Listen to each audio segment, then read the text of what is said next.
kini kita akan masuk ke sesi diskusi. Pertanyaan pertama untuk Pak Aryadi Nugroho nih. Pak, untuk teman-teman saya ingin bertanya nih, kan kalau dari obrolan saya dengan CIO IT Leaders itu kan pandemi ini mengubah banyak hal secara cepat gitu ya. Jadi bahkan transformasi digital itu jadi dipercepat, jadi diburu-buru gitu ya. Yang antar aja ternyata kan ketika pandemi harus dilakukan sekarang juga. Mungkin pertanyaan saya kalau dari pengalaman Excel Axiata sendiri, perubahan apa yang terjadi saat pandemi dan sejauh mana cloud menjawab perubahan atau tantangan tersebut? Silakan Pak Aryadi. Ya, baik. Terima kasih Pak Wisnu atas pertanyaannya. Jadi, saya ingin juga menyapa untuk para partisipan webinar ya. Jadi, sebenarnya Bu Yesi yang rencananya hadir, namun mohon maaf karena beliau berhalangan, jadi saya yang menggantikan beliau, mewakili beliau di sini. Jadi, terkait dengan pertanyaan tadi, XL Axiata sudah melakukan transformasi untuk salah satunya migration ke cloud itu sejak 2018. Sehingga ketika kita menghadapi situasi pandemi di 2020 kemarin, itu memang sesuatu yang kita berada di posisi yang sudah ya kurang lebih agak siap gitu ya, karena banyak dari sisi aplikasi-aplikasi kita itu sudah mulai migration ke cloud. Jadi contohnya adalah AxisNet ya, dan MyXL. Jadi bagi para pengguna layanan kami itu traffic yang kami lihat pada saat 2020 pandemi itu meningkat sangat jauh sekali ya.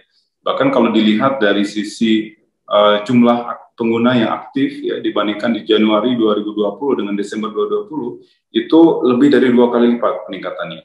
Nah, ini kalau kita lihat dari sisi bagaimana cloud bisa membantu kita ya, atau kelebihan cloud yang kemudian kita dapat nikmati itu adalah dari sisi skalabilitas. Jadi kita menggunakan teknologi containerization ya auto scaling yang ada di cloud, sehingga ketika traffic itu meningkat, itu aplikasi-aplikasi yang kami miliki itu dapat menyesuaikan kapasitasnya secara otomatis. Ya. Jadi ini adalah sesuatu keunggulan yang tentunya lebih efisien jika didapatkan di cloud ya, walaupun kita bisa lakukan juga di on-premise, tapi di on-premise kita akan memiliki kapasitas terpasang gitu. Nah, ini sesuatu yang kami rasakan sangat membantu, dan dengan hal tersebut kami dapat memberikan layanan yang selalu tersedia dan reliable bagi subscriber kami. Nah, kemudian yang kedua itu adalah terkait dengan inovasi ya, innovation at speed. Jadi kalau dilihat apa yang berbeda ketika kita berada di masa pandemi itu adalah cara kita bekerja, ya, new way of working. Jadi tentunya di XL kami juga harus menyesuaikan diri dengan cara kerja yang baru, ya, work from home, bekerja di rumah dan juga bekerja di kantor, jadi atau remote, ya. Jadi kombinasi atau hybrid way of working. Nah, ini diperlukan mekanisme-mekanisme baru, ya, mekanisme baru yang harus didukung juga dengan otomasi atau teknologi. Nah, kami memanfaatkan teknologi-teknologi yang berbasis cloud, ya, software as a service, sehingga kami dapat melakukannya dengan cepat, gitu. Ya, karena kalau tidak, kita membutuhkan waktu yang agak lama, gitu ya, untuk membangun aplikasi tersebut, segala macam tes dan deploy. Tapi karena ini adalah layanan berbasis cloud, kami dapat melakukannya dengan sangat cepat, sehingga penyesuaian terhadap new way of working itu dapat kami lakukan juga sangat cepat sekali. Gitu. Nah, ini yang inovasi at speed ini yang juga kami rasakan sangat membantu ya dengan adanya layanan-layanan berbasis cloud. Nah, satu hal lagi yang saya bisa share adalah terkait dengan artificial intelligence atau machine learning. Right? Jadi kalau dilihat prediksi dari Gartner misalnya, big data analytics itu future-nya adalah ada di cloud. Ya. Kenapa begitu? Karena kita lihat memang inovasi yang ada di cloud itu berjalan dengan sangat cepat. Ya. Jadi kalau saya merefer cloud ini, saya di XL kita cloud service provider agnostic. Ya, kami akan menggunakan provider yang memberikan value yang terbaik bagi kami. Begitupun untuk artificial intelligence, machine learning atau capability apapun.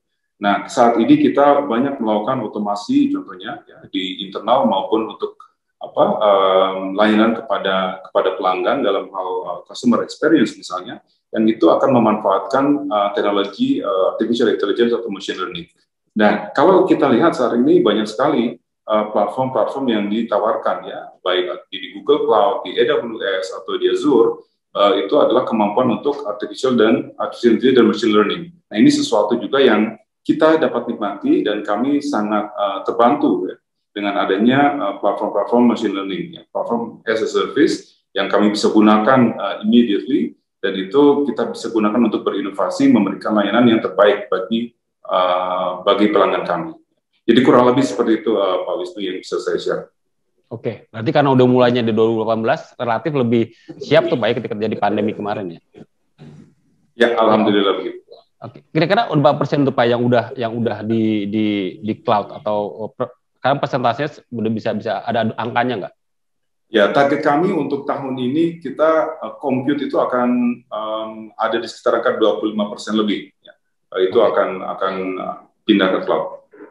Oke, menarik. Berarti tadi yang bisa saya simpulkan tadi scale up ketika ada lonjakan dari permintaan dari pelanggan. Karena udah di cloud, scale up-nya lebih mudah dibanding nanti di on-premise gitu Pak ya. Dan juga tadi bagaimana sekarang Excel juga dapat mengakses teknologi terkini gitulah ya, supaya jadi bisa lebih cepat berinovasi. Oke, terima kasih Pak Aryadi atas sharing pengalamannya. Mungkin itu bisa menjadi gambaran kepada audiens itu bagaimana manfaat cloud bagi perusahaan Indonesia seperti Excel Axiata. Nah, sekarang pertanyaan ke Bu Mega nih Bu. Tadi kan salah satu temuan menariknya bagaimana HB Cloud menjadi pilihan banyak perusahaan karena memberikan keseimbangan antara kontrol dan juga agility gitu. Nah, kalau dari kacamata Google Cloud sendiri, apakah hybrid cloud itu memang sebuah pendekatan yang cocok digunakan oleh perusahaan Indonesia, atau Ibu ada pandangan lain soal hybrid cloud dan public cloud? Ya, terima kasih Pak Wisnu. Pertama saya mau terima kasih sekali dengan Pak Aryadi dari Excel. Anda sebagai pelanggan setia kami dan juga menjadi customer reference ya untuk Google Cloud. Jadi yang untuk menjawab Pak Wisnu, saya pikir mungkin saya gambarkan bahwa landscape Indonesia sebenarnya kita ada dua area Pak Wisnu. Yang pertama kita bicara tentang digital native, yang startup, yang seperti Gojek, Tokopedia dan sebagainya. Dan yang satu bagian adalah istilahnya kami itu traditional enterprise. Contohnya sebagai seperti BRI, Excel Axiata, dan Pegadaian dan sebagainya, even Salim. Okay? Nah, kalau kita lihat dari dua sisi segmen pasar, itu yang when we talk about digital native, mereka selalu yang kayaknya Pak Hendra sempat katakan bahwa mereka is a cloud first mindset. Mereka tuh mau fokus on core business, mereka tidak mau ngurusin infrastructure, yang mereka maunya pakai langsung, ya. Karena business modelnya mereka selalu bagi di awal itu selalu berubah. So they do not want to invest in hardcore on-premise infrastructure. So it's a cloud first in terms of workload ataupun untuk collaboration tool. Jadi mereka juga banyak yang pakai misal Google Workspace sebagai contoh. Nah, yang satu yang traditional enterprise, kita lihat bahwa kira-kira ada 90% terus terang masih on-premise. Karena pertama mereka belum begitu mengerti cloud. How do you get there? A lot of people say, oh I want to go cloud, tapi nggak tahu caranya. Mau ke sana, tapi tujuannya sudah jelas, namun perjalanan caranya bagaimana tuh tidak mengerti. Jadi ada banyak kekhawatiran yang seperti tadi survei berikan contoh. Nah, kita lihat di sini adalah kalau kita lihat keseluruhan, so you talk about 90% is still on premise. If you combine it, maybe if you combine like startup segala, itu maybe 80%. So kalau saya lihat tuh opportunity itu masih sangat besar. Kedua adalah kalau di Indonesia memang juga ada undang-undang yang terkait yang tentang pemakaian cloud. Maka itu kami senang sekali kita di Google Cloud, ya kita salah satu, we are the first hyperscaler that has set up shop in Jakarta. Nah, dengan kita launch di bulan Juni tahun kemarin, ya gerakan di pasar tuh gencar sekali Pak, terus terang. Di mana banyak perusahaan BUMN ataupun pemerintah, contohnya BMKG, mereka tuh taruh the application on Google Cloud. They do this alert ke warga-warga kalau misalnya akan ada gempa bumi sebagai contoh. Nah, kita lihat di sini adalah perusahaan-perusahaan ingin didampingi bagaimana ke cloud, dan memang ada perlu partner ekosistem. Kalau dari kacamata Google, bagaimana kita memandang hybrid cloud adalah kita memberikan choice, pilihan bagi customer. Karena setiap perusahaan di tahap perkembangan yang berbeda. Ada yang full cloud atau ada yang mau coba. Dan selalu saya lihat adalah kita berikan contoh kasus, use case, dan berikan terutama adalah mulai dengan analytics. Karena data analytics ada keunggulan dari Google Cloud. Dan itu kan bukan taruh a lot of workload application on the cloud, tapi mereka coba dulu. Dan data analytics itu bisa source-nya bisa on-premise, ya, sumber datanya bisa on-premise ataupun di cloud. Dan diolah dengan istilahnya tadi Bapak juga bicara tentang BigQuery. So kita lihatnya dari situ. So people try on bukan core application, tapi surrounding ataupun analytics. Nah di situ kita adakan teknologi dari Google Cloud namanya Anthos. Kan kalau kita bicara tentang filosofi Google, kita tuh ada source of open source, ya. Kita contohnya sebagai Android pun, we put it open dan biarkan pengguna yang improvise on it. So that's the same philosophy kita memberikan dari untuk Google Cloud juga. So we have Anthos and Analytics. So jadi yang selalu kita bicara sama customer adalah coba dulu, ya, coba dulu, baru kita bisa lihat kalau Anda sudah lebih confident dan sebagainya, kita bisa bantu journey ke cloud. Begitu Pak Wisnu. Terima kasih. Berarti Anthos tadi buat memudahkan perusahaan dalam mengorkestra hybrid cloud mereka ya, jadi antara on-premise dengan cloud, mereka dengan mudah bisa mengorkestranya kapan pindahnya segala macam gitu Bu ya, kira-kira Anthos itu fungsi. Jadi ceritanya kalau Anthos itu teknologi yang dimana kalau Anda melakukan coding sekali, itu kalau mau pindah ke yang ke cloud itu sama, tidak perlu dikutak-atik lagi, jadi akan menghemat waktu bagi developer. Ya, itu yang pertama. Yang kedua is actually saves a lot of time untuk lakukan hal itu Pak. Jadi ini salah satunya yang keunggulan dari Google Cloud. Oke. Terima kasih Bu Mega atas jawabannya.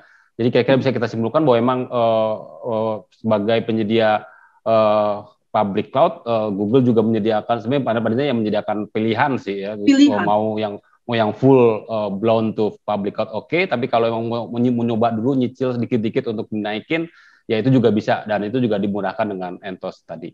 Terima kasih Bu Mega atas tanggapan atas jawabannya. Sekarang ke Bu Ana nih sekarang.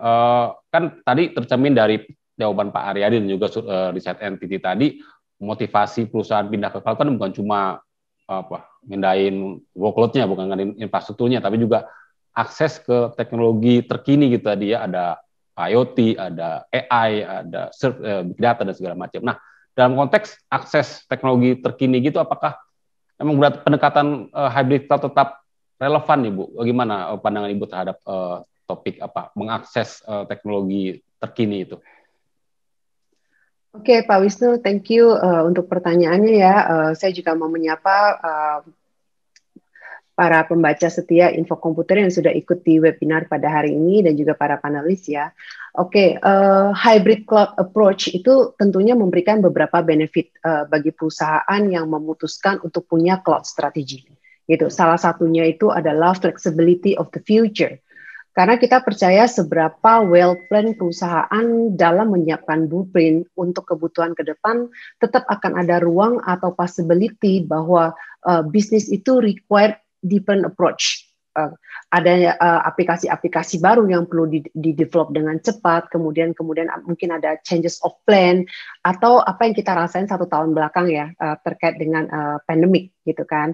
Tadi Pak Aryadi mention bahwa di Excel sendiri mereka memerlukan yang namanya speed up go to market strategy, bagaimana mereka merasakan benefit innovation at speed gitu kan, bagaimana fulfilling immediate requirement due to the business demand. Artinya dengan memanfaatkan public cloud offering, customer itu expect beberapa hal, yaitu terkait agility, terkait scalability, dan yang paling penting itu juga menyangkut inovasi. Bu Mega tadi mention mengenai teknologi Anthos dari Google gitu kan. Dalam hal ini NetApp bekerja sama dengan Google Cloud, kita bisa running Google Cloud Anthos solution on NetApp yang sudah fully tested and certified. Di mana si Anthosnya sendiri itu, Google Anthosnya sendiri memberikan satu cloud native experience untuk customer-customer yang masih running di on-premise atau di data center. Karena Pak Hendra juga ada mention ya bahwa masih ada legacy system, monolithic environment yang mungkin tidak semuanya bisa go to cloud gitu kan. Nah dengan adanya kerjasama ini, customer akan mendapatkan satu persistence data ability, yaitu write once run anywhere gitu kan, di mana data bisa dimobilize gitu kan, application juga bisa dimobilize across public cloud dan juga on-prem environment. Artinya data set yang sama yang ada di on-prem itu bisa di-run di cloud itu consistently gitu kan. Jadi data tersebut tuh bisa digunakan sebagai data feed ke beberapa cutting edge technology yang service-nya available di cloud. Tadi beberapa udah di-mention ya, Pak Ariel juga ada mention mengenai AI, mengenai machine learning gitu kan. Dan kalau boleh kita ambil contoh di Google Cloud, layanan analitik yang tadi Bu Mega sempat mention, ada BigQuery, ada machine learning services yang semuanya bisa dimanfaatkan secara cepat dan itu available ya. Dan kita percaya bahwa cloud provider itu kan selalu berinovasi dan mereka itu termasuk yang paling cepat untuk mengadopsi the newest technology dan memberikan servicesnya ke customer. Jadi bisa disimpulkan bahwa pendekatan hybrid cloud itu sangat-sangat memungkinkan perusahaan untuk memenuhi kebutuhan bisnis yang sangat-sangat dinamis tanpa harus selalu menyiapkan capital expenditure atau investment yang besar di depan untuk bisa memanfaatkan innovation dan teknologi-teknologi terbaru. Kurang lebih begitu, Pak Wisnu. Oke, berarti memang secara teknologi kita bisa tuh Bu ya membuat environment yang sama antara di on-premise dan juga di cloud gitu ya. Jadi misalnya mau ngetes tadi AI atau IoT ya pindahin sedikit ke cloud. Kemudian dites, kemudian kalau Bang ada hasil bagus, makin banyak yang dipindahin ke itu. Jadi secara teknologi, data atau environment yang ada di on-premise bisa dengan mudah bisa pindah ke cloud ya Bu. Betul. Ya? Betul. Bukan hanya dipindah, tapi harus konsisten Pak. Sehingga ya tadi Bu Mega bilang, satu kali memprogram atau mengcoding ya akan sama across on-prem dan juga cloud. Gitu. Jadi nggak perlu repot harus ngubah-ngubah lagi ketika dilempar cloud ya.